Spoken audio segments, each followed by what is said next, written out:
the penny stocks become long-term positions for people because they got stuck with it, right? But you see, if they are into trading portfolios, then it will be very easy for you to just sell it off and, maybe swallow your loss because you can play another game. It's trading, right? So you don't mix these two together.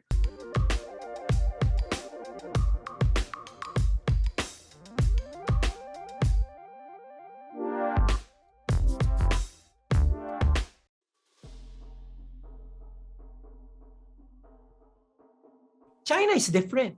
China probably, and they've said this very openly, that they're going to be protecting the consumers. The people will not lose their homes. The people will be delivered what they were promised.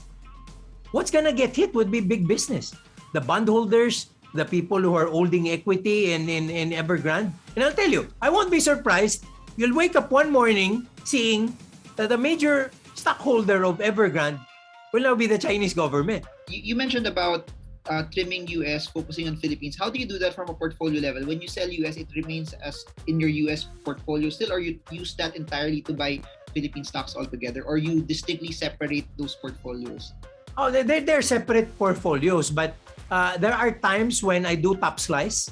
Okay, so when you top slice on a certain portfolio, it doesn't mean that you're gonna bring it back to that portfolio if the opportunity is elsewhere. So I will maintain the commitment I have for that portfolio. Like for example, if my US or international market would probably be at 30%, and it has grown a lot because of all the earnings and the stock movements there, and probably let's just say it went to about 40 or 45. I can bring that down to 30, but I don't have to bring back the 15 to that same pot. I can go elsewhere where the new opportunities are gonna be. Awesome thoughts on the US markets. Now, this is what's juicy for me. Rex Mendoza, real estate investor, equity investor, pero nasa cryptocurrency market na in 2021. For those who don't know, what's the rationale behind this? Why are you dabbling into this right now? It is an asset class, Marvin. At first, you know how I dissed it. I mean, 2018, 2017, if somebody talked to me about it, I would have probably brushed it aside, right? I'm thinking about, the tulip debacle, that's the comparison I always had. When it dropped from almost like 20,000 down to about 3,000, I told a lot of friends, you see, but, within the pandemic, things changed. I started to read about it. I started to study.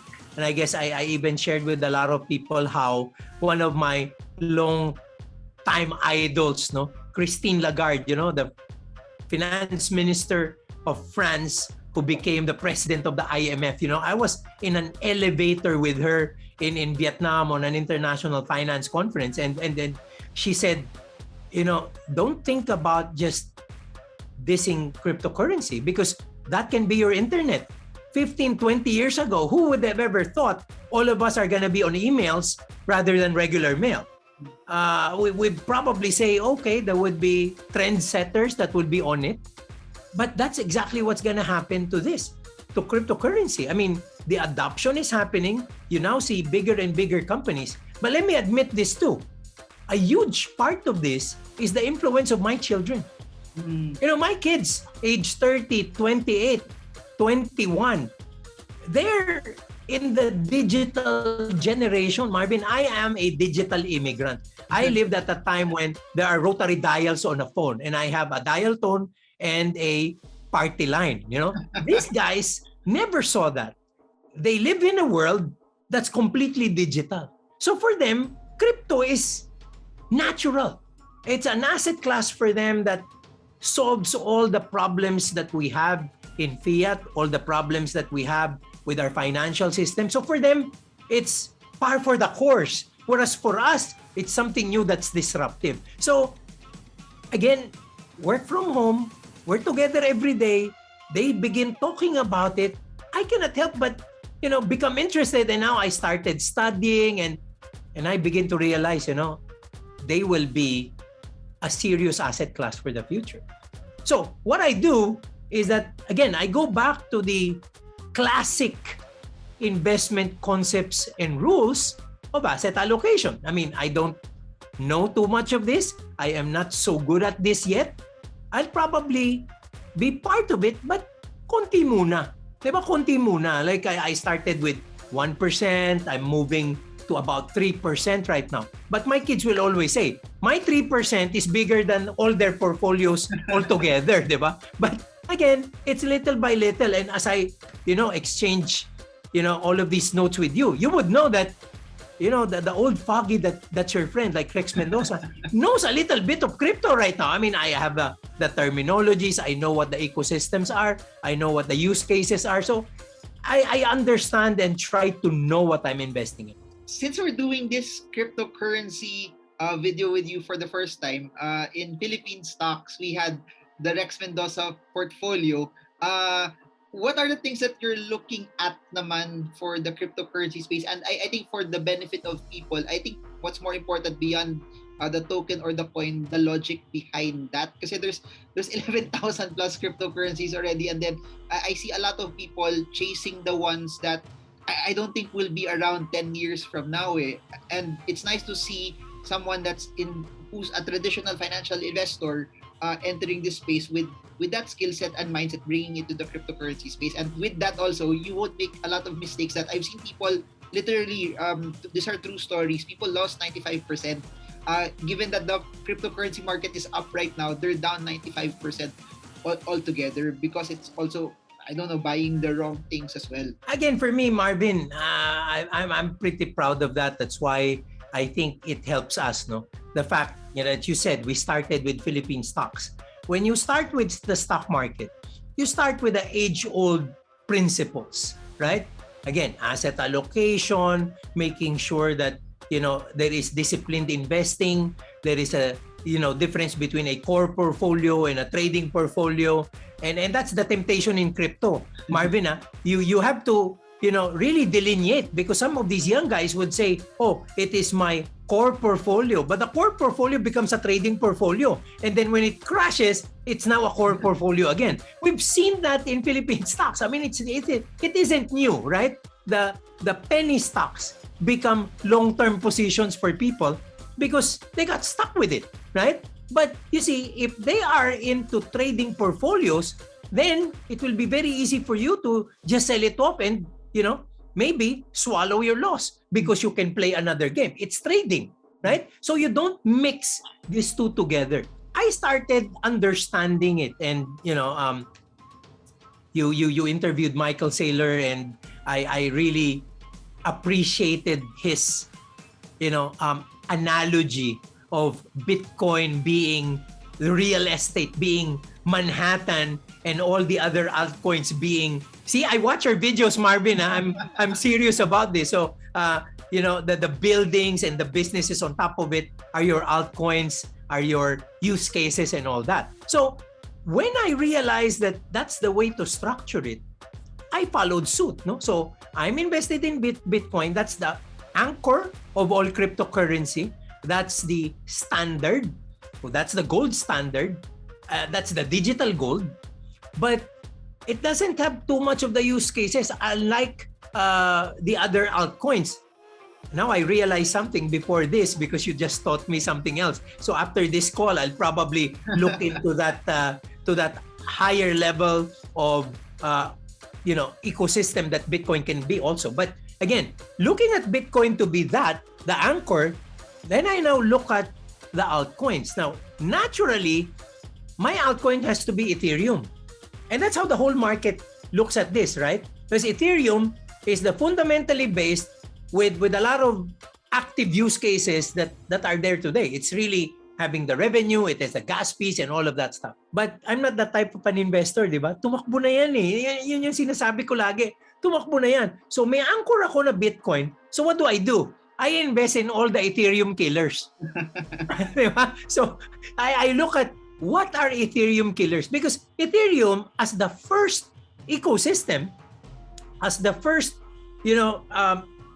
baseline blockchain platform where all of these applications are lodged, okay, has problems. Costly, slow, It cannot handle all of those transactions at one time. All of these. So now you see challengers. The challengers are the coins I invested with. ADA with Cardano, right? Sol with Solana, and that with Polkadot, because they are going to be professing to solve Ethereum problems. That, Marvin, is my core portfolio. But I will have a trading portfolio, and my trading portfolio will be what I call my excess. Okay, excess. Excess, XLM, XMR, diba? All of these other coins that have what I call value propositions. Diba? All coins have value propositions. Like for example, XMR with opaque addresses, diba? So technically, there would be use cases for, let's say, the dark web. So syempre, I'm sure meron pupunta dyan. So eventually, you will have your value. You will never be zero in it. Diba? And then I shared with you earlier, Stellar, diba? So again, it's the overlay on top of the regular fiat and financial system, but stretching that out to push transaction and processing time with a cheaper option for distribution in cross-border transaction. So yung mga ganun ba? So inaaral ko, again, value propositions. It is something that's not out of thin air. Diba? Kasi again, people, I think a lot of our investors, they have to be worried. They have to heed this call. No, they invest in the coins without even knowing what they do. They invest in the coin that's part of a blockchain, and that blockchain is not even, appreciated by them. What's it all about? What will it do in the future? Because that will tell you the story of how stable it can be, of how it can have value over time, or how it can grow with adoption for the future. Like, that. I mean, with the use of NFTs today, why will a Polkadot be very, very good at this? Because again, it's what's there. It's the transaction. Again, that's why I was telling, like, my friends who are telling me, Rex, I cannot believe you're in crypto right now. Kasi may fundamentals din, ha? I refute the notion that cryptocurrencies don't have fundamentals. I can tell you, out of the 3,000 coins that you mentioned, maybe there can be over 1,000 there with no fundamentals. But people invest in them. I don't do that. I actually research. I do my own stuff. I mentioned the names earlier. I mentioned the coins. I'm not advising you guys to invest money in those. I advise you to study, and based on your own appreciation, get to assess what you feel will be here to stay. And then you put money there. Over time, you grow it, but it's very volatile.